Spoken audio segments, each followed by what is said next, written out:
ஆழமாக தடம் பதிக்க போகும் தொடக்க விழாவில் மாண்புமிகு தமிழ்நாடு முதலமைச்சர் அவர்கள் பங்கேற்றிருக்கிறார்கள். தற்போது டாடா மோட்டார்ஸ் JLR வாகன தொழிற்சாலையை தொடங்கி வைத்து சிறப்பிக்கிறார்கள் நம் மாண்புமிகு தமிழ்நாடு முதலமைச்சர் அவர்கள். டாடா மோட்டார்ஸ் JLR பிளான்ட்டை தொடங்கி வைத்து சிறப்பித்திருக்கிறார்கள் நம் மாண்புமிகு தமிழ்நாடு முதலமைச்சர் அவர்கள். தற்போது டாடா மோட்டார்ஸ் JLR பிளான்ட்டை பார்வையிட மாண்புமிகு தமிழ்நாடு முதலமைச்சர் அவர்கள் சென்று கொண்டிருக்கிறார்கள்.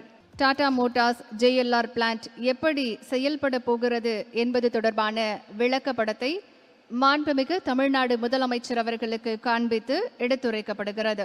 பணப்பாக்கம் பகுதியில் அமைந்திருக்கக்கூடிய டாடா மோட்டார்ஸ் JLR வாகன தொழிற்சாலையின் திறப்பு விழாவிற்கு வருகை தந்திருக்கும் மாண்புமிகு தமிழ்நாடு முதலமைச்சர் அவர்களை மீண்டும் ஒருமுறை வருக வருக என அன்புடன் வரவேற்கின்றோம்.